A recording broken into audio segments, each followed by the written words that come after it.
Eh bien, bonjour à tous pour cette rentrée sous le signe des modèles socio-économiques des catalyseurs territoriaux. Ce webinaire est animé par la plateforme L'innovation territoriale en action, qui est portée par le réseau des pionniers des alliances en territoire. Alors, ce réseau propose un cycle de webinaires en 2021.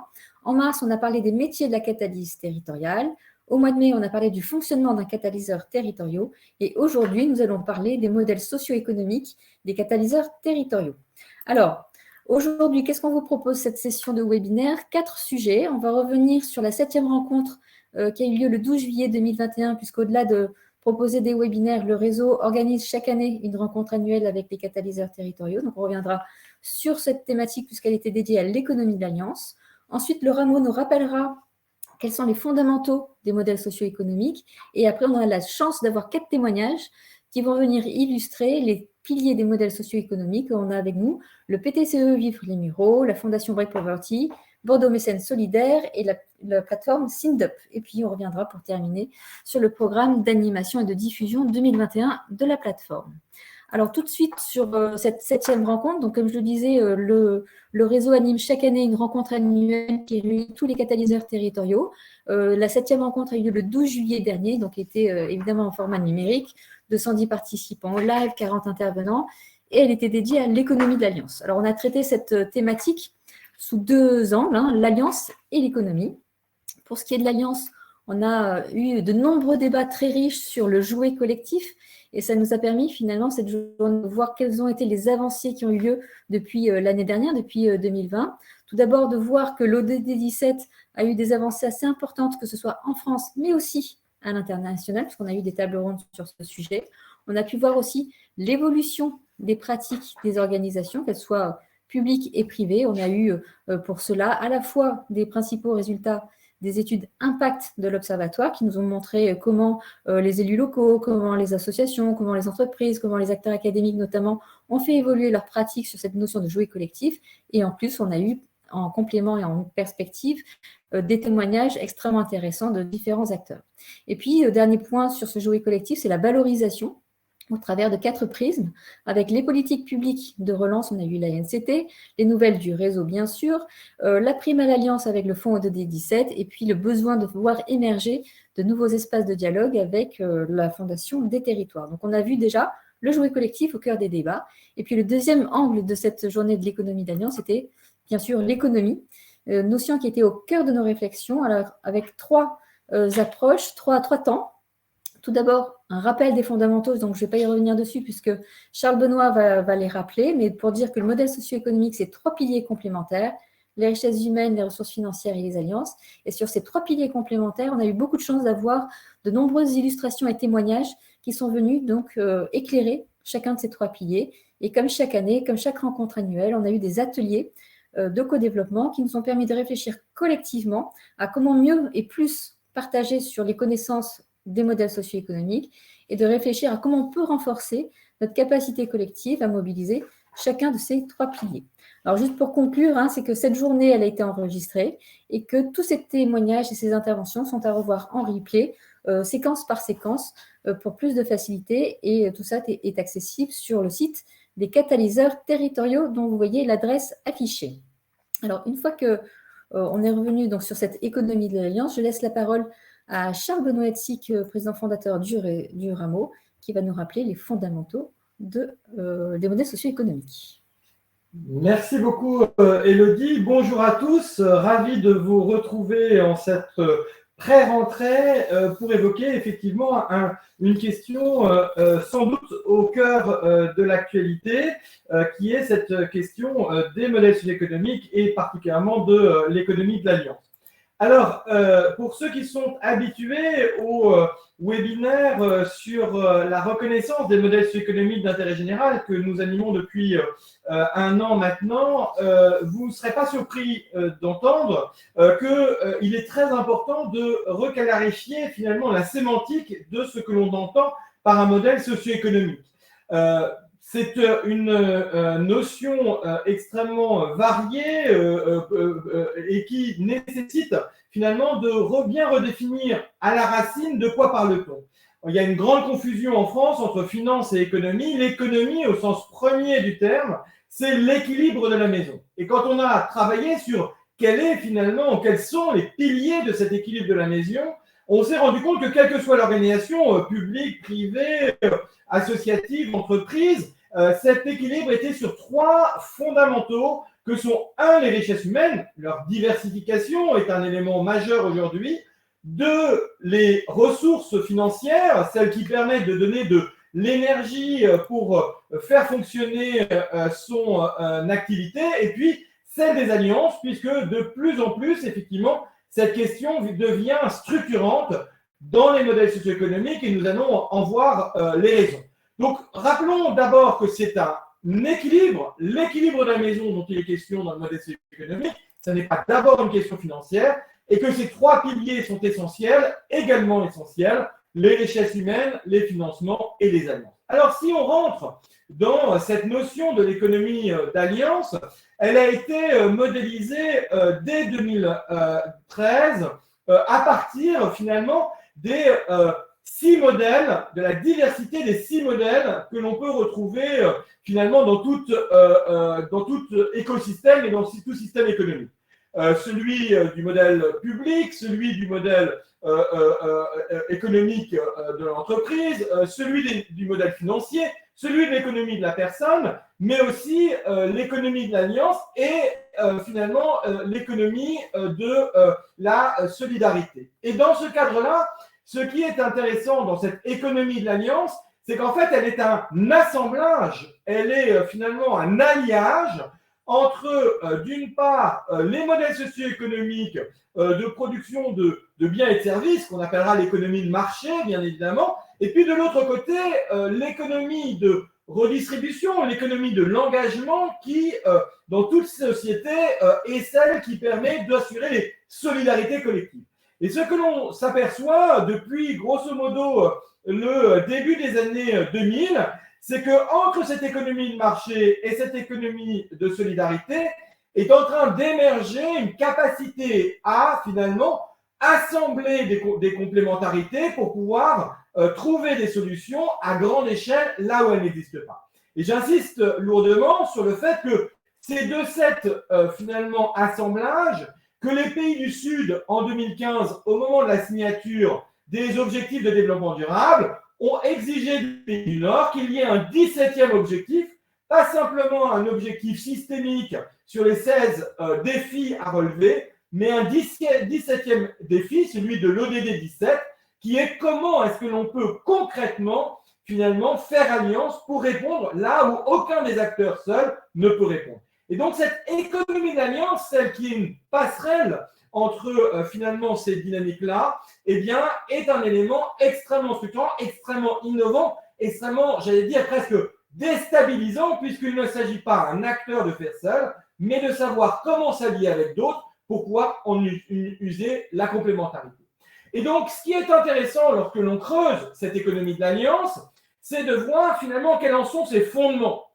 Eh bien, c'est de comprendre que derrière les 6 économies dont je parlais tout à l'heure, publiques, privées, il y a une capacité à mobiliser et à articuler des actifs complémentaires, que ce soit en termes de savoir, de méthode, de compétences, de ressources matérielles ou immatérielles. Finalement, derrière cette économie de l'alliance est la complémentarité de différents acteurs, que ce soit bien évidemment les acteurs publics, que ce soit les acteurs économiques, que ce soit les structures d'intérêt général, les associations, que ce soit les acteurs académiques, bien évidemment la société civile. Finalement, la capacité à assembler des organisations différentes permet d'obtenir des chaînes de valeur qui sont optimisées. Donc, on a un double effet dans cette finalement économie de l'alliance qui explique l'importance des alliances dans le modèle, dans tout modèle économique.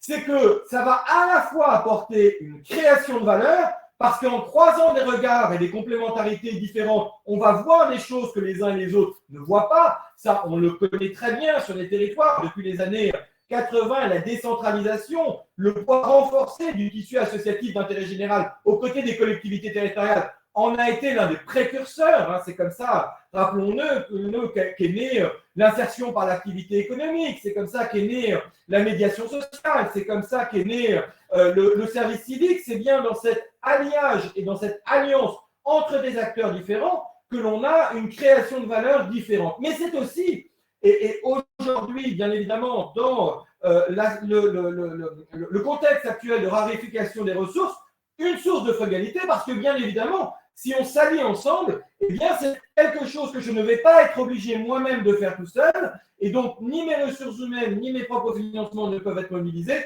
si je fais avec d'autres, et on voit très bien arriver finalement des éléments de mutualisation de moyens tels qu'on les voit. Donc à la fois en création de valeur et en frugalité, cette économie de l'alliance s'impose aujourd'hui comme une véritable nécessité. Et encore une fois, ce n'est pas un phénomène franco-français, c'est un phénomène international que l'ODD 17 nous rappelle en permanence. Et n'oublions pas que ce sont les pays les plus fragiles, les pays du Sud, qui nous ont rappelé à nous, pays du Nord, l'importance de ce jouet collectif.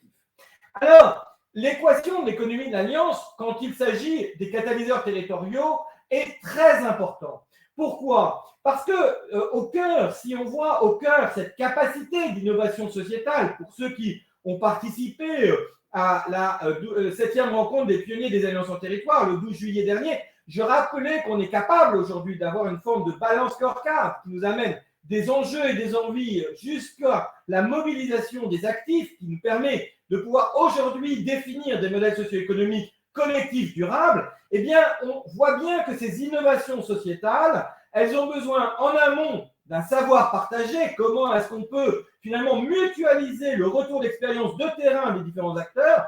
Et un des exemples a été le lancement de la plateforme l'ODD 17 en pratique lors du 12 juillet. Mais il faut aussi en aval, au-delà du partage du savoir pour aller plus vite dans la capacité à inventer des solutions, en aval, il faut trouver la connexion avec la réalité du territoire. Ce que l'on appelle le premier kilomètre des besoins, c'est-à-dire que effectivement une solution, elle est faite pour répondre à un besoin. Or, la réalité d'un territoire, c'est la transversalité de ses besoins. Et en fonction des priorités, en fonction des acteurs, des actions déjà existantes, il est bien évident qu'il n'y a pas de solution industrielle qui peut se mettre de la même façon dans tous les territoires du monde. Nous avons mis 50 ans pour le comprendre, mais aujourd'hui, ça commence à rentrer dans nos esprits. Et vous savez bien, pour ceux qui sont adeptes de nos webinaires, que je prends souvent cette illustration, mais un cep de pinot noir en Bourgogne, en Champagne et en Alsace ne produit pas la même chose, d'où l'importance de comprendre quel est le territoire dans lequel on est impliqué et d'où l'importance de comprendre quelle est finalement cette interaction entre les acteurs locaux. On est au cœur de l'émergence de cette troisième ingénierie, l'ingénierie de la catalyse territoriale. Et c'est pour ça qu'il est très important, pour pouvoir inventer les modèles socio-économiques de cette ingénierie de l'alliance au plus près des territoires, de cette catalyse territoriale, de la réintégrer dans sa chaîne de valeur, à la fois du savoir partagé en amont, de la capacité à produire des innovations collectives transformatrices au milieu, et de ce dernier kilomètre des besoins qui bien souvent est le premier kilomètre des innovations, c'est-à-dire la capacité ici et maintenant de créer une innovation territoriale. C'est bien ce que mettent en valeur les catalyseurs territoriaux, d'où l'importance de se poser la question de l'économie de l'alliance. Il n'y aura pas de modèle socio-économique d'ingénierie de l'alliance et de catalyse territoriale si nous ne comprenons pas l'enjeu d'aller jusqu'au dernier kilomètre, celui qui rencontre finalement le besoin tel qu'il se définit dans chacun des territoires, et chacun des territoires est bien différent, ce qui nous oblige à réinventer une solution en articulation avec la réalité de ces territoires. Là encore, nous sommes au cœur du message politique, voire philosophique, de l'ODD 17 en pratique, et c'est là où l'équation de l'économie de l'alliance devient très utile pour inventer les modèles socio-économiques de demain. Voilà ce que nous avons rappelé lors de la 7e rencontre, et voilà bien évidemment ce sur quoi nous travaillons encore et toujours, puisqu'on n'en est pas au bout de ces modèles socio-économiques écosystémiques, pas seulement d'une organisation, mais d'un écosystème. Et c'est bien évidemment tout l'enjeu des travaux de recherche que nous continuons. Élodie le redira, mais on en reparlera lors du Forum mondial Convergence, où on viendra faire, où nous en sommes de l'état des lieux du mi-chemin sur cette économie d'alliance, pour pouvoir inviter celles et ceux qui veulent prolonger cette recherche de travailler avec nous. Une chose est certaine, l'économie de l'alliance ne se fera pas sans les catalyseurs territoriaux qui sont à la base même de cette capacité d'innovation et à la base même de cette capacité de rénovation à partir des territoires. Voilà ce qu'il me semblait très important de dire en introduction de ce webinaire sur les modèles socio-économiques de la catalyse territoriale. Merci Charles Benoît. Et donc ça nous fait une bonne transition pour nos témoignages qui vont nous permettre d'éclairer les modèles socio-économiques des catalyseurs. Alors, pour introduire cette partie, de rappeler que Charles Benoît l'a fait, qu'un modèle socio-économique, c'est un ensemble de moyens au service d'activités. Alors, les activités des catalyseurs, les métiers des catalyseurs, ça va de l'organisation de dialogue territorial en passant par la conception, le pilotage d'expérimentation collective, de l'accompagnement, voire pour certains, de gérer des lieux. Et donc, on voit très bien que derrière ces 4 métiers, il y a à la fois des compétences qui sont très diverses. Organiser un dialogue territorial n'est pas du tout la même chose que de gérer un lieu. Et forcément, les modèles de financement doivent également s'adapter à chacune de ces activités, comme l'ensemble des alliances qui peuvent être développées. Donc, on voit bien que les modèles socio-économiques, ce sont des moyens qui doivent s'adapter aux activités qui sont développées, portées par les catalyseurs territoriaux. Et donc, cette question des modèles socio-économiques lève finalement 3 questions. 3 questionnements pour les catalyseurs. C'est finalement comment développer les compétences de ces catalyseurs, des richesses humaines, donc comment on passe de la connaissance à la compétence, comment on diversifie les modes de financement, et aussi, la question aussi extrêmement importante, c'est de développer finalement, comment on fait pour développer des solutions partenariales de mutualisation. Alors pour chacun de ces 3 sujets, on a de la chance avec nous d'avoir 4 témoins. Le PTCE Vivre les Mureaux qui a suivi la formation au modèle socio-économique qui est coportée par l'Association des fonds et fundraisers et le Rameau. Donc, on aura un retour d'expérience du PTCE pour nous dire finalement quelles sont les questions que ça pose et que ça continue à poser pour leur propre modèle socio-économique. On a également un exemple inspirant de dispositif de financement avec la dotation action territoriale qui est portée par la Fondation Break Poverty, et avec la Fondation, on a également le catalyseur Bordeaux Mécène Solidaire qui déploie localement cette DAT, et on a un exemple d'outil mutualisé qui s'appelle SINDUP et qui est un outil de veille et de capitalisation. Donc 4 témoignages pour venir éclairer finalement ces trois piliers complémentaires. Alors sans transition, je m'adresse à toi, Jean-Marc, donc président du PTE Vivre les Mureaux. Jean-Marc qui a suivi la formation en binôme avec la directrice du PTSE, Anne-Denise Dao. Et donc, vous avez suivi cette formation sur les modèles socio-économiques. Pourquoi c'est important d'avoir suivi cette formation et quelles sont les questions finalement que ça pose pour le propre modèle socio-économique du PTCE? Jean-Marc, c'est à toi. Merci beaucoup de cette présentation. Alors, on a vu dans le modèle socio-économique, il y a 3 piliers, et le premier, donc, est richesses humaines. Et alors, je dirais presque suivre cette formation, c'est déjà prendre soin des richesses humaines et de voir comment le fait de former son personnel et ses équipes est aussi valorisant et permanent. Donc, j'encourage aussi dans cet esprit-là de se dire, voilà, il y a comment on recrute de manière diversifiée, c'est ce que ça nous a amené à voir, mais aussi comment on prend soin de cette richesse humaine à travers les équipes, qu'ils soient salariés, stagiaires ou quel que soit leur statut. En fait, cette formation, on l'a fait à 2, tu l'as précisé, Élodie, et je pense que c'est vraiment important de pouvoir associer du début quelqu'un de l'équipe salariée, donc à la directrice, et quelqu'un du CA, moi qui étais du CA, président, puisqu'on voit que la formation vient nous remuer et nous chercher dans des questions aussi stratégiques, et c'est important que l'ensemble de l'équipe, y compris CA, se laisse interroger, et donc ce sera beaucoup plus facile si la formation est suivie par les deux groupes, en fait, le salarié et l'équipe CA, pour pouvoir poser ces problèmes. Elle vient nous chercher, on a trouvé jusque dans les racines et les fondements, on s'est rendu compte que pour nous, notre part, on n'avait pas forcément écrit de projet associatif, et du coup, ça venait nous chercher aussi là-dessus sur tout un tas d'éléments en amont. Donc, c'était vraiment intéressant pour ça. Et ça ouvre énormément de champs et de possible. Alors, comme autre exemple aussi, le premier fait concret qu'on en a fait, on a essayé, nous, de le retranscrire en manière beaucoup plus courte, en fait, puisque la formation dure, c'était quatre séquences, en fait, plus du travail à faire entre chacune des séquences. On en a refait juste en 1 heure aux associations locales comme catalyseur territorial. Nous, ça nous permettait déjà de reformuler aussi et de revoir ce que l'on avait appris, de le retransmettre un peu déjà courtement pour voir et de se rendre compte qu'en fait, c'était déjà même juste d'évoquer le fait que quand on pensait modèle économique, il fallait l'ouvrir à ces 3 piliers. On voit que c'est pas du tout acquis. Enfin, en étant avec vous et en parlant régulièrement, on commence à se l'approprier, mais voilà, pour des personnes nouvelles, c'était quelque chose d'un peu nouveau en fait. Alors, on a beaucoup apprécié, ça, on n'a pas encore fini de digérer complètement l'information et d'aller jusqu'au bout, puisque ensuite il y a aussi donc comment on fait l'état des lieux de son modèle socio-économique, mais aussi comment on le fait évoluer en ouvrant à tout. Et je dirais, même si on n'a pas encore été jusqu'au bout, en tout cas, ça nous a ouvert l'esprit à regarder beaucoup plus largement. Et donc ça, c'est c'est une posture en fait qui nous fait vraiment changer après la formation. Voilà, ça va être plus long, mais j'encourage vraiment chacun à pouvoir la suivre en binôme.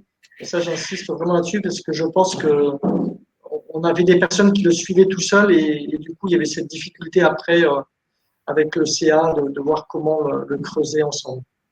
Juste de préciser que cette formation, en fait, a pour objectif de permettre aux organisations qui participent de pouvoir qualifier leur modèle socio-économique existant. Donc, ce que disait Jean-Marc, c'est 4 sessions où on re-questionne le modèle existant, mais on repart effectivement du projet initial pour arriver jusqu'aux moyens qui sont mobilisés, que ce soit des moyens humains, financiers et partenariaux. Et effectivement, ça pose, en tout cas pour certains participants, quelques questions à la fois sur la clarté des activités ou du projet qui est porté, la capacité à l'exprimer et à décortiquer les moyens qui sont affectés à chacune de ces activités. Et c'est vrai que les retours d'expérience montrent que finalement, on ne pense pas toujours quels sont l'ensemble des moyens qu'on mobilise pour chacune de ces activités, parce qu'en fait, on a vu que les compétences ne sont pas forcément toutes identiques d'une activité à l'autre. Et le retour d'expérience de Jean-Marc est effectivement très intéressant sur ce sujet. Et le côté binôme est très important aussi. Juste peut-être un point, et Jean-Marc l'a dit en introduction, et pour nous c'est très important, prendre soin des richesses humaines. Il y a une forme d'injonction à trouver du financement sans se poser la question de l'équilibre de la maison. C'est pas possible. C'est-à-dire que quelque part dire à ces équipes allez me trouver des X milliers d'euros parce qu'on en a besoin, c'est un non-sens. Enfin, je veux dire, c'est une non-responsabilité des gouvernances. Donc la question c'est comment est-ce qu'on offre les possibilités progressivement de se saisir de cette question-là? Donc vous savez que sur la plateforme Innovation territoriale en action, vous avez déjà un webinaire qui vous permet d'accéder, comme le disait Jean-Marc, déjà de prendre connaissance de ce sujet-là. Vous savez qu'avec l'ESSEC, il y a un MOOC aussi qui vous permet de pouvoir en 8 heures finalement accéder à ce sujet-là. Et ce que nous avons voulu faire avec l'AFF, c'est vraiment de tester l'étape d'après pour ceux qui vraiment veulent qualifier leur modèle, se poser les questions de leur modèle. Et cette formation sera au catalogue de l'AFF avec un lancement, avec une prochaine session dès cette année. Quelque part, c'est vraiment important de pouvoir avoir ce forme de parcours. C'est-à-dire, voilà, je comprends ce que c'est qu'un modèle socio-économique. Je suis en capacité de m'auto-former avec le MOOC de l'ESSEC, nouveau modèle socio-économique associatif. Et après, je peux aller encore plus loin dans vraiment quand je souhaite que mon organisation, finalement, puisse faire l'état de lieu d'où elle est. Mais c'est vraiment, et j'insiste là-dessus, un outil de prendre soin. Nous ne pouvons pas avoir des injonctions sur l'équilibre financier de nos organisations sans donner les moyens aux gouvernances et aux directions de pouvoir savoir de quoi on parle et quels sont les leviers qu'ils ont à leur disposition. C'est fondamental. Et ça, vraiment, et comme le disait Jean-Marc, pour nous investir dans la catalyse territoriale là-dessus, c'est donner aussi la possibilité non seulement aux catalyseurs de consolider leur modèle, mais de pouvoir, tel que le PTCE de Muro l'a fait, après aller le partager avec les acteurs territoriaux pour que ce soit une réflexion collective de territoire, et ça nous semble absolument essentiel. Et d'ailleurs, si vous avez des actions, si vous continuez ces actions auprès des associations locales sur cette acculturation au modèle socio-économique, vos retours d'expérience seront toujours évidemment très intéressants à partager à la communauté. Très bien, merci. Merci Jean-Marc. Alors, passons maintenant à la diversification des modèles de financement. Donc, on a de la chance aujourd'hui, on a un exemple très intéressant qui est la DAT, donc la dotation action territoriale qui est portée par la Fondation Break Poverty. Donc, avec nous, on a Christophe Sanchez, qui est directeur des programmes de la Fondation, accompagné de Stéphanie Iwan, qui est déléguée générale de Bordeaux Mécènes Solidaires. Donc, c'est une intervention à deux voix. Et donc, Christophe, je vous laisse la main pour présenter la DAT. Très bien. Écoutez, merci beaucoup. Bonjour à tous. Je suis ravi de pouvoir vous présenter ce dispositif. L'idée, c'est justement de vous illustrer l'économie de l'Alliance en vous montrant comment nous, on accompagne des acteurs de territoire, notamment des catalyseurs territoriaux, afin de déployer un dispositif à impact qui est la fameuse dotation d'action territoriale. Donc, je vais utiliser l'acronyme DAT. C'est pour dire dotation d'action territoriale. Voilà, je vous le précise. Juste un petit détour très rapide sur qui on est au sein de la Break Poverty Foundation.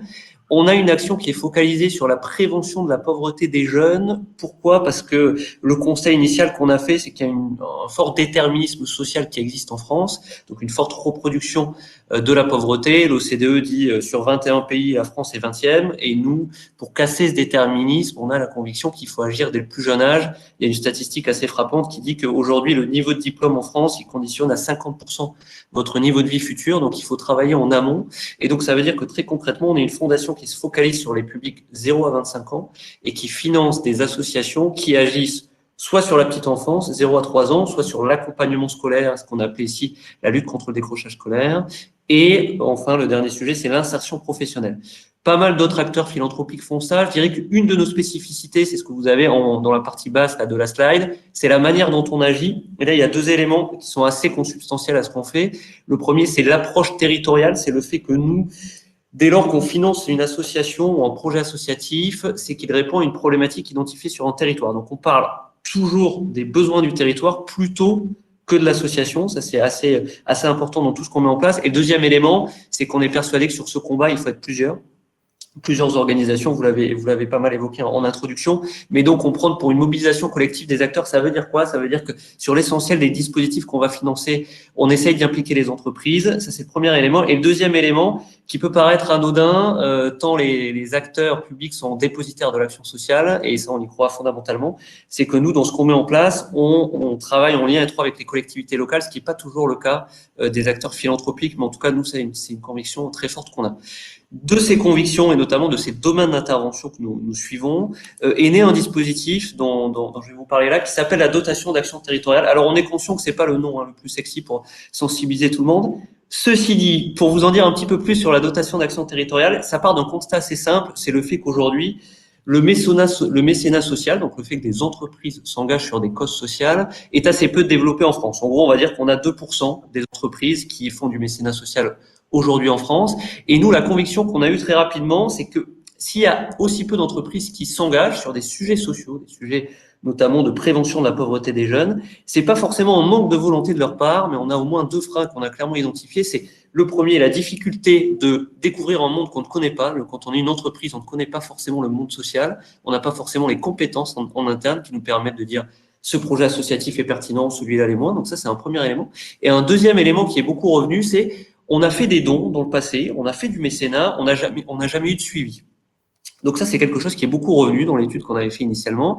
Et donc, on s'est dit, on va être un acteur intermédiaire qui va apporter des projets clés en main à des entreprises qui pourront s'engager en faveur de la jeunesse précarisée. Et c'est ça la dotation d'action territoriale, c'est en partenariat avec des collectivités, ce que vous avez en haut de la slide, l'idée de mobiliser des entreprises des territoires au service d'associations qui agissent sur le territoire et qui œuvrent pour la prévention de la pauvreté des jeunes. Comment ça fonctionne? C'est ce que vous avez dans le milieu là, de la slide. C'est on a maintenant harmonisé une méthodologie un peu clé en main.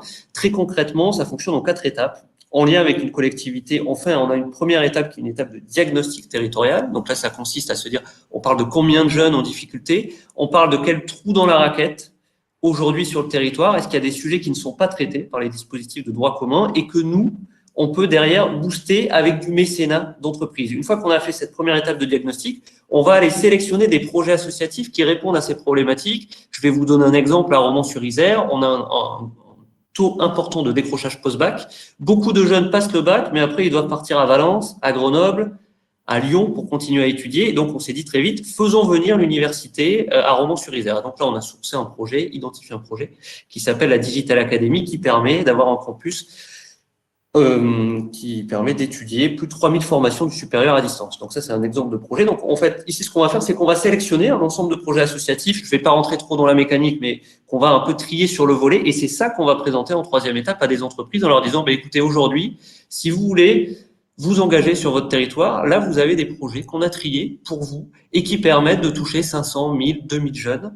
Et il vous reste plus qu'à vous engager et à collaborer sur cette initiative. Et nous, et ça c'est la quatrième étape qui est assez importante, ce qu'on s'engage derrière, c'est suivre ces projets associatifs, c'est le suivi que vous avez, qui inclut à la fois un reporting, c'est-à-dire que tous les 3 mois, on leur dit voilà, tel projet est en retard ou tel projet est à l'heure en avance, tel projet a atteint ou pas les résultats qui s'étaient fixés, donc il y a un aspect suivi d'impact, et tel projet par rapport au budget envisagé est plus ou moins en ligne. Donc ce suivi, il est important, c'est pas que du reporting, c'est aussi faciliter tout ce qui est collaboration entre entreprises et associations, du mécénat de compétences, du parrainage de jeunes, et ainsi de suite. Et donc ça, c'est très important dans cette dynamique-là de suivre le projet.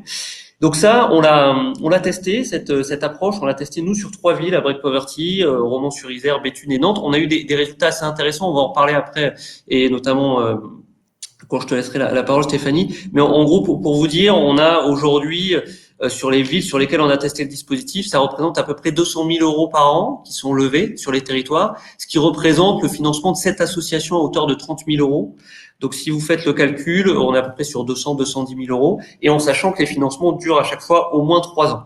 Donc, ça, c'est un résultat qui est assez important pour nous. On estime qu'on peut à peu près toucher 2000 jeunes par territoire, en tout cas sur les territoires sur lesquels on a travaillé. Et peut-être un dernier élément qui nous montre que ça fonctionne bien, c'est qu'on arrive à sensibiliser des entreprises qui ne donnaient pas forcément avant. C'est-à-dire que beaucoup de donateurs aujourd'hui vont être des TPE, des PME notamment, qui sont sous-représentés aujourd'hui dans le mécénat. Comme ça a plutôt bien fonctionné cette approche-là, et je vais en venir à la collaboration qu'on met en place avec les catalyseurs territoriaux, on est en train de la déployer. Ayant bien fonctionné sur 3 villes, on a été intégré à la stratégie nationale de lutte et de prévention de la pauvreté du gouvernement. Et là, on vise de déployer cette approche sur une trentaine de territoires d'ici à la fin de l'année et sur 50 d'ici l'année prochaine, en sachant que vous voyez un peu l'état actuel de notre déploiement avec 3 tropismes géographiques que sont l'Auvergne-Rhône-Alpes, même si on a une capacité d'action un peu plus large que ce que vous voyez là, les Hauts-de-France, et je fais des grands gestes derrière, mais effectivement, ça n'a pas de sens. Et en fait, toute la partie Grand Ouest qui va grosso modo de Lorient à Bordeaux. Et là, on est en train de se développer aussi en Île-de-France. On est assez mobile, donc on est capable de se développer sur pas mal de territoires. Comment on se déploie, et c'est là où je vais conclure, et c'est là où c'est le plus important pour illustrer l'économie de l'Alliance. Il se trouve que ce que je vous expliquais tout à l'heure, ces 4 étapes là qu'on met en place, le diagnostic, la sélection des assos, la mobilisation des entreprises et le suivi. Nous, on l'a fait de manière très opérationnelle sur les 3 territoires tests, c'est-à-dire c'était Break Poverty qui faisait ça. Et là, pour se déployer, on a une approche assez différente, c'est-à-dire qu'on n'est plus opérateur nous-mêmes, mais on va être accompagnateur d'acteurs de territoire. Ces acteurs de territoire, ça peut être des acteurs privés, donc typiquement Stéphanie l'illustre bien avec Bordeaux Mécène Solidaire, qui est un fonds de dotation territoriale, qui a déjà des actions structurées en matière de philanthropie sur le territoire. Ça peut être aussi des acteurs publics, c'est-à-dire qu'on va accompagner la mairie de Villefontaine, la mairie de Cambrai, la mairie de Calais, en l'occurrence un technicien de la mairie, qu'on va accompagner pour mettre en place la dotation d'action territoriale. Le seul, on va dire, critère qu'on se fixe, c'est que cette personne qu'on accompagne, il est à minima un quart-temps, voire un mi-temps pour mettre en place l'initiative, parce que cette composante de temps, elle est vraiment très importante pour avancer et timer la démarche, et on sait que c'est un vrai gage d'efficacité. Si l'acteur n'a pas de temps à dédier à l'initiative, clairement, on ne pourra pas la mettre en place. L'accompagnement dont je vous parle, il repose sur 3 briques aujourd'hui. Il y a une première brique que vous voyez à gauche, c'est de la formation collective. Donc, très concrètement, Break Poverty va former sur chacune des étapes ses référents territoriaux. L'idée, si vous voulez, c'est d'avoir des promos collectifs qu'on va former. Donc, une fois sur le diagnostic, on se revoit 3 mois plus tard, et là, on débriefe tous ensemble du diagnostic, les difficultés rencontrées, ce qu'on pourrait améliorer, et on va former sur la sélection des associations. Ensuite, on se revoit 3 mois plus tard sur la mobilisation des entreprises. On est vraiment dans une dynamique de formation-action. Ça, c'est la première brique. La deuxième brique, c'est de l'accompagnement individuel. Vous avez vu le tropisme géographique qu'on a, qui est assez clair en fait. C'est le fait qu'on a des délégués régionaux sur chacune des régions qui ont à peu près 15 à 20 jours à accorder à chaque référent. Donc, ça va être sur de l'accompagnement très opérationnel, en besoin de regard externe sur la sélection des projets associatifs, en besoin d'être présent pour présenter l'initiative aux entreprises locales, en besoin de temps pour formaliser telle ou telle version d'un diagnostic. Donc voilà, là on répond à des problématiques très opérationnelles. Et après, il y a un troisième élément, c'est que notre expérience depuis maintenant un peu plus de 3 ans qu'on déploie l'approche, on a développé un certain nombre d'outils. Je pense à un diagnostic territorial clé en main qu'on peut proposer. On a développé un système d'information qui permet de suivre l'impact des projets et d'avoir un reporting agrégé. Donc voilà, c'est un ensemble d'outils qu'on a pu développer et qui permettent d'appuyer ces acteurs de territoire et notamment les catalyseurs territoriaux. Et j'en termine juste sur le pourquoi on a opté pour on va dire, cette stratégie de déploiement. Certains parlent de stratégie d'essaimage. Je voulais vous donner notre regard aussi côté Break Poverty, sans présager forcément aussi du regard des catalyseurs que tu vas donner, Stéphanie. Mais notre regard là-dessus, c'est que nous, qu'est-ce que ça nous permet en tant que fondation? Ça nous permet de s'assurer qu'on a des acteurs locaux pertinents sur le territoire. Pertinents, c'est-à-dire qui connaissent les besoins du territoire beaucoup mieux que nous, qui connaissent aussi les acteurs locaux beaucoup mieux que nous. Nous, quand on est arrivé à Romans-sur-Isère, à Béthune, on a eu tout un temps d'acculturation qui prend du temps, et donc on est moins efficace, et ça on en est sûr, que les acteurs de territoire. Le deuxième élément qui est pas anodin, c'est qu'on a des acteurs du coup légitimes. Ça c'est assez important, c'est que nous, quand vous êtes Break Poverty Foundation, que vous avez un nom anglais, que vous arrivez de Paris et que vous rencontrez les collectivités en leur disant on va vous apprendre comment ça fonctionne le mécénat en faveur de la jeunesse précarisée, les gens vous rient au nez, et je pense qu'ils ont bien raison. Et donc là, ça nous permet d'avoir des acteurs qui sont perçus comme beaucoup plus légitimes qu'une fondation parisienne. Et le troisième élément qui est très pragmatique, c'est que aujourd'hui, les objectifs que vous avez vus, qui sont assez ambitieux, de toucher 30 territoires d'ici la fin de l'année et 50 d'ici 2022, clairement, nous, on n'aurait pas pu les atteindre si on ne comptait que sur nos moyens opérationnels. Et donc là, ça nous permet de déployer, on va dire, un peu moins de moyens, mais de les déployer, de manière plus pertinente. Donc c'est ce que j'entendais par structure d'essaimage légère sur la partie gauche. Et après, sur ce que ça apporte aux acteurs de territoire qu'on accompagne, Stéphanie illustrera mieux que moi. Juste vous dire des échos qu'on peut avoir. Je pense que le premier élément qui revient beaucoup, c'est évidemment l'aspect levée des fonds. Ça permet de mobiliser des acteurs privés au service d'une cause d'action sociale, ce qui n'est pas anodin sur ces sujets. Un deuxième élément qui peut revenir, mais là c'est très variable selon les acteurs, certains viennent chercher un peu de professionnalisation sur certains sujets très spécifiques. Donc on a des fondations, je pense à une fondation du Nord avec laquelle on travaille, qui voulait un peu muscler son approche de sélection des projets associatifs, d'autres acteurs qui veulent se muscler sur qu'est-ce que c'est le sujet de la précarité du jeune et comment on agit dessus, la précarité des jeunes, pardon. Donc voilà, il y a cet enjeu de professionnalisation qui revient. Et peut-être un troisième élément, mais qui est lié à la professionnalisation, c'est que c'est aussi l'opportunité pour certains acteurs, qu'ils soient publics ou privés d'ailleurs, de développer de nouvelles activités. Je vous prends un exemple. On a une collectivité qui nous a dit récemment, moi j'ai toujours eu une direction mécénat, mais on focalisait ce qu'on mettait en place uniquement sur du patrimonial. Donc la réfection du clocher d'église ou de bâtiments historiques. Et là, on se dit, enfin, ça nous donne un moyen de développer un nouveau poste qui sera dédié à du mécénat local, mais sur le sujet de la jeunesse. Donc ça, c'est quelque chose qui revient. Je pense aussi à une fondation avec laquelle on travaille aussi dans les Hauts-de-France qui nous a dit, moi, je travaillais sur différents sujets, mais pas le sujet de la jeunesse. Là, c'est bien. Ça me permet de développer une nouvelle activité sur la jeunesse. Donc voilà, ça peut être des raisons qui poussent certains catalyseurs à rejoindre la dynamique. Et tout ça, pour nous, c'est un moyen d'être plus pertinent sur les territoires sur lesquels on agit. Mais si ça vous convient, je vais te laisser peut-être la parole, Stéphanie, pour que tu dises, toi, un petit peu ce que tu penses de pourquoi vous êtes engagé et ce que tu penses de cet accompagnement, en sachant qu'évidemment, tu peux aussi parler des difficultés que ça pose. Merci Christophe, t'en as déjà dit beaucoup. Moi, je voudrais commencer par saluer Christophe et puis toutes les équipes de la Break Poverty, justement sur cette posture d'humilité que je trouve particulièrement pertinente, parce qu'ils ont monté ce programme dotation d'action territoriale qui veut dire donner des moyens à des associations pour avoir de l'impact. En gros, c'est comme ça que je le traduis. Ils ont fait preuve dans 3 territoires. Ils auraient pu avoir une démarche un peu hégémonique on crée des antennes pour essaimer un peu partout. Et ils ont eu l'humilité et l'intelligence de se dire il y a des acteurs sur des territoires qui connaissent leur territoire, qui connaissent leur écosystème d'acteurs et qui vont être du coup plus rapides, plus efficaces que nous pour faire alliance et générer de l'impact. Et je pense qu'ils ont eu raison. Effectivement, quand on vous a vu arriver, on s'est dit « Ah, les cow-boys parisiens arrivent, qu'est-ce qu'ils nous veulent ?» Là aussi, on a eu des échanges très sincères, très francs, très concrets sur les questions liées au respect, à la liberté, à la gouvernance, c'est-à-dire comment nous, on sert votre projet DAT et comment vous servez notre mission sociale et comment finalement on fait alliance nationale et locale sur cette dotation d'action territoriale. Donc merci pour ça parce que je pense que c'est effectivement une façon de faire intelligente et en tout cas elle se traduit bien sur le terrain. Moi j'aime bien aussi dire qu'il y a un peu de double alliance, il y a cette alliance entre nous et vous, donc Break Poverty et Bordeaux Mécènes Solidaires qui est une alliance nationale locale et puis nous ça fait écho à notre jeu d'alliance locale du coup qu'on met en œuvre au bénéfice de la dotation territoriale et surtout au bénéfice des jeunes et des jeunes en difficulté ou futurement potentiellement en difficulté, où là on retrouve notre triptyque chéri du public avec effectivement la stratégie pauvreté, puisqu'on est en lien avec eux ici, les collectivités territoriales, la CAF, les missions locales, un certain nombre d'institutions, les acteurs de la société civile que sont les associations. En l'occurrence, pour nous, ici, on a 13 associations prioritaires qui ont été sélectionnées dans le cadre de la DAT.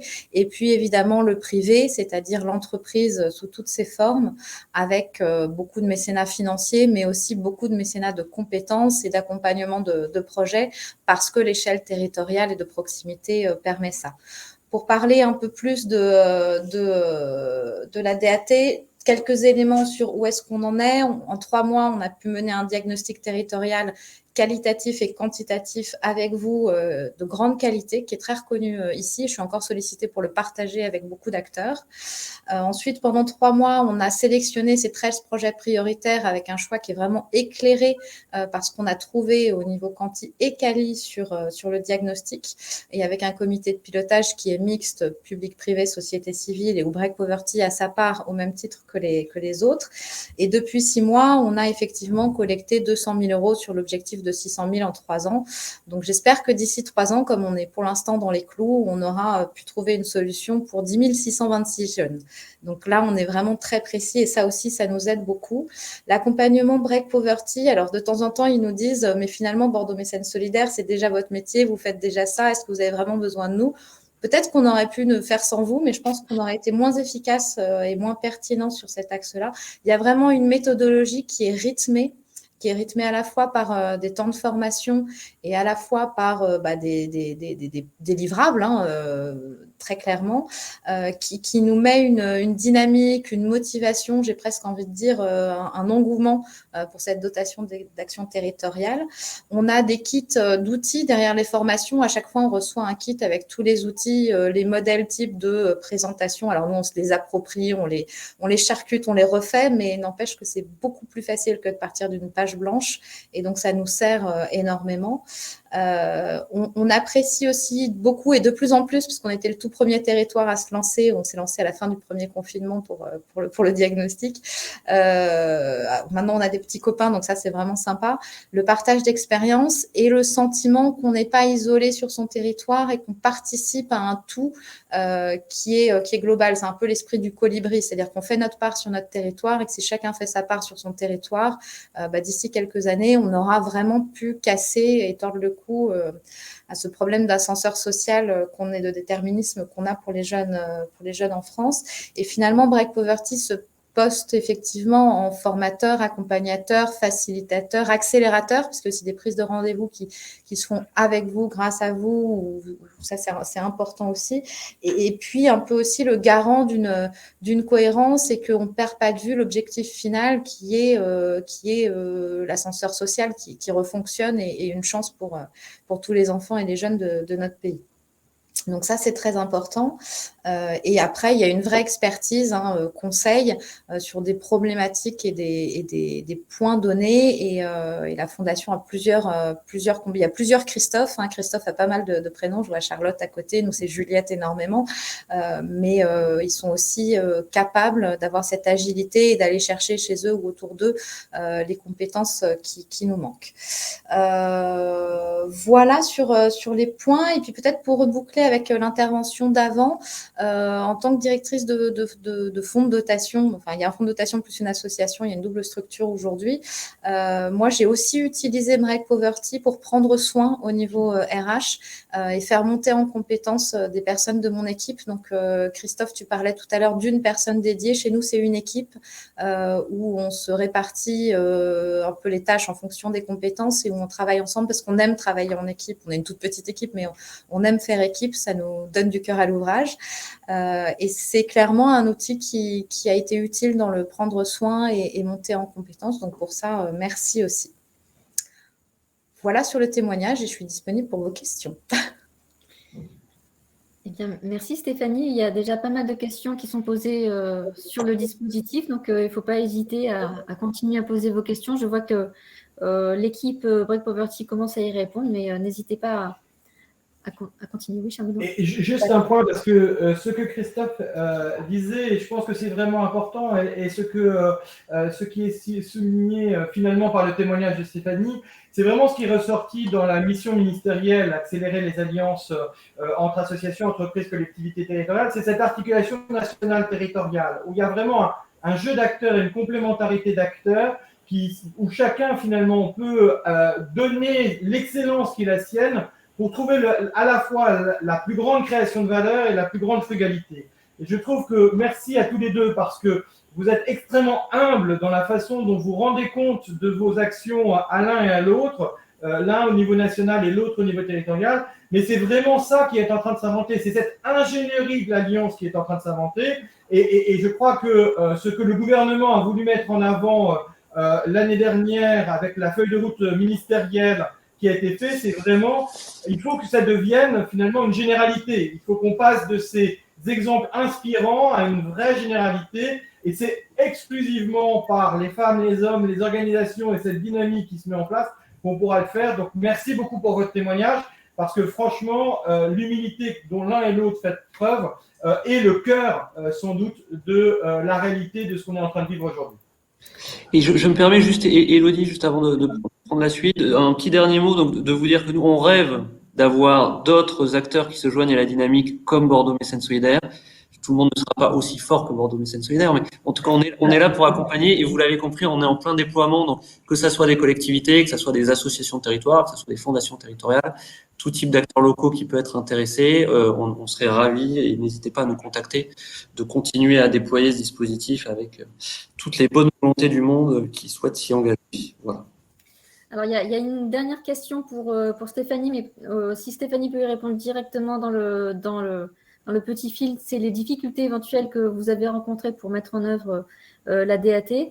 Donc, on va continuer la présentation du webinaire et puis n'hésitez pas à y répondre si c'est possible par écrit, sinon on prendra 5 minutes à la fin de ce webinaire pour y répondre. Donc, pour finir donc, sur ces modèles socio-économiques, le dernier pilier, c'est celui des alliances. Et donc, ce que je disais tout à l'heure, c'est qu'il faut aussi réfléchir à comment on peut réfléchir à des solutions partenariales de mutualisation. Et pour éclairer et illustrer ces démarches de mutualisation, on a voulu vous présenter une plateforme numérique, SINDUP, qui est un outil de veille et de capitalisation qui a été présenté d'ailleurs le 12 juillet dernier. Donc, on a un petit film qui vous présente cette solution. Bonjour à tous, je suis Adrien de l'équipe SINDUP et je suis ravi de vous présenter notre savoir-faire en quelques minutes. En 2 mots, SINDUP est une entreprise française basée du côté d'Angers qui accompagne aujourd'hui plus de 125 000 utilisateurs dans leurs enjeux de veille stratégique. Il y a 2 ans, nous avons lancé également une application gratuite qui permet de suivre les grandes mutations. L'idée est simple, l'Observatoire permet à des partenaires reconnus dans leur écosystème de partager des publications pour décrypter les grandes tendances, comme par exemple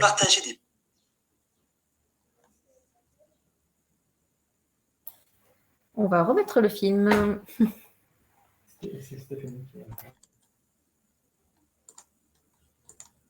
Bonjour à tous, je suis Adrien de l'équipe SynDup et je suis ravi de vous présenter notre savoir-faire en quelques minutes. En 2 mots, SynDup est une entreprise française basée du côté d'Angers qui accompagne aujourd'hui plus de 125 000 utilisateurs dans leurs enjeux de veille stratégique. Il y a 2 ans, nous avons lancé également une application gratuite qui permet de suivre les grandes mutations. L'idée est simple, l'Observatoire permet à des partenaires reconnus dans leur écosystème de partager des publications pour décrypter les grandes tendances, comme par exemple notre partenaire Auré pour le développement durable. Citoyens, étudiants, dirigeants, collaborateurs, tout le monde va pouvoir récupérer de l'information pertinente à travers ces observatoires que vous pouvez télécharger dès maintenant en utilisant l'application SynDup. Et SynDup, c'est surtout 3 métiers. Le premier, éditeur de logiciels, nous avons développé une plateforme de veille stratégique. Deuxièmement, nous avons développé un département études et analyses qui utilise donc notre propre outil pour rédiger des contenus, des rapports, des notes de tendance vis-à-vis des besoins des clients. Et surtout, nous accompagnons et nous formons nos utilisateurs à la montée en compétences, notamment en intelligence économique et en veille stratégique. L'idée, si on fait un point sur les territoires, c'est de pouvoir développer et capitaliser la connaissance territoriale au travers des acteurs qui sont engagés sur ce dit territoire. Que ce soit pour détecter des opportunités, des nouvelles alliances, des coopérations, identifier de nouveaux partenaires, que ce soit de surveiller ce qu'il se passe à l'international, de préparer la résilience du territoire en anticipant les risques. On peut également aller veiller de l'information sur la communication, le marketing territorial, et également d'aller chercher de l'innovation sur les territoires. On parle beaucoup de smart cities, de villes durables, mais concrètement, comment cela se passe autre part? Quels sont les nouveaux usages, les nouveaux acteurs, les tendances? SynDup est utilisé aujourd'hui par de nombreuses entreprises, institutions et autres associations. Si on fait un focus sur la partie publique et territoire, aujourd'hui, nous accompagnons aussi bien des ministères que des organisations locales, que ce soit des collectivités, des CCI, des agences de développement du territoire, des acteurs engagés dans le développement comme les pôles de compétitivité ou les clusters et autres EPCI qui permettent d'aller justement développer cette collaboration dans la veille stratégique. Le champ d'action de SynDup est sur le cycle de veille. La collecte d'informations, l'analyse et la diffusion de celle-ci. Prenons un exemple sur la diffusion. Aujourd'hui, grâce à SynDup, on est capable de communiquer sur plusieurs canaux. Création de tableaux de bord personnalisés, vous avez un exemple à l'écran avec différents indicateurs. On peut mettre en place des alertes web pour être alerté en temps réel lorsqu'il se passe quelque chose. On peut utiliser également les newsletters qui sont sensiblement automatisés de façon à gagner un maximum de temps et être vraiment dans l'analyse du contenu. On peut utiliser également l'application mobile SynDup qui permet de sélectionner les meilleurs contenus, de les enrichir et également de consulter que ce soit les tableaux de bord ou les newsletters qui sont mis à sa disposition. Et puis de plus en plus aujourd'hui, on va se connecter avec des outils qui sont déjà présents dans les systèmes d'information. Qu'il s'agisse d'outils comme Office, des plateformes collaboratives type Jamspot, on va utiliser des outils de communication, que ce soit des Slack, Teams, Yammer, Citadel qui est le WhatsApp sécurisé de Thales, ou plein d'autres intranets qui sont des supports à privilégier pour la veille. Vous souhaitez en savoir plus? Découvrez sur notre chaîne YouTube des témoignages d'utilisateurs de SynDup. Retrouvez sur syndup.com plus d'informations sur notre savoir-faire et si vous souhaitez en découvrir plus, vous pouvez faire une demande en ligne pour une démonstration personnalisée. Merci pour votre écoute. Très bonne journée à tous. Alors, cet outil, SynDup, cette solution numérique, vous pouvez la retrouver parmi d'autres qui ont été réalisées sous forme de vidéos. Le Safari en territoire qui est accessible sur la plateforme l'ODD17 en pratique, qui est la plateforme de capitalisation partagée. Et à travers ce petit film, vous avez aussi un panoplie, une diversité de solutions pour s'informer, se former et agir. Donc, il ne faut surtout pas hésiter à aller voir SynDup et puis toutes les autres solutions partenariales. Alors, je vois que Stéphanie a répondu, donc il ne faut surtout pas hésiter à continuer à poser vos questions. On a un petit peu de temps si jamais d'autres questions arrivent. Mais juste pour terminer quand même sur l'agenda de l'économie de l'Alliance dont parlait Charles Benoît tout à l'heure, puisque cette économie d'Alliance, on l'a mise en débat le 12 juillet, on en a parlé. on a retranscrit, enfin Charles Bonnet, on a retranscrit les principaux enseignements aujourd'hui. Et puis, il y a une échéance qui est extrêmement importante, puisqu'il y a le forum Convergence qui commence là après-demain, puisque le 2 septembre, il y aura une table ronde dédiée à l'économie de l'Alliance qui va réunir des acteurs extrêmement intéressants et importants, puisqu'il y aura la députée Cathy Raconbouzon, donc l'Assemblée nationale, le ministère en charge de la vie associative, la Banque des territoires, la ministre, pardon, la chaire interaction d'AgroParisTech, Centrale Casablanca, la Fédération des entreprises de propreté et Total Energy Foundation. Et cette table ronde sera animée par le Rameau. Donc, il ne faut surtout pas hésiter à aller voir en live, puisque c'est retranscrit, cette table ronde qui sera dédiée à l'économie de l'Alliance. Alors, si personne n'a d'autres questions, peut-être qu'on peut évidemment, sauf si les partenaires d'ailleurs qui sont autour de l'écran ont des questions à se poser mutuellement, mais sinon, n'hésitez pas à revoir tout ce webinaire en replay. Et on vous dit surtout, prochaine date importante à avoir en tête, c'est le 28 octobre, puisque c'est la prochaine session des webinaires 2021. Et le 28 octobre, on traitera de la question des interactions, comment les différents territoires et les catalyseurs en particulier interagissent entre eux, entre des territoires différents. Donc ça sera la thématique du 28 octobre. Et puis on terminera le cycle de webinaires au mois de décembre, le 16 décembre particulièrement. Et là, on parlera des modèles de gouvernance d'un catalyseur territorial avec chaque fois des interventions extrêmement riches et variées. Voilà, donc ce webinaire est terminé avec 5 petites minutes d'avance. Si vous avez des questions, il ne faut surtout pas hésiter à les poser tout de suite. Et sinon, en tout cas, on remercie nos intervenants pour leur témoignage inspirant et passionnant. Et on vous dit une bonne rentrée, parce qu'on est toujours au mois d'août, une bonne rentrée 2021, et on se retrouve le 28 octobre prochain. Merci à tous. Merci. Merci. Merci.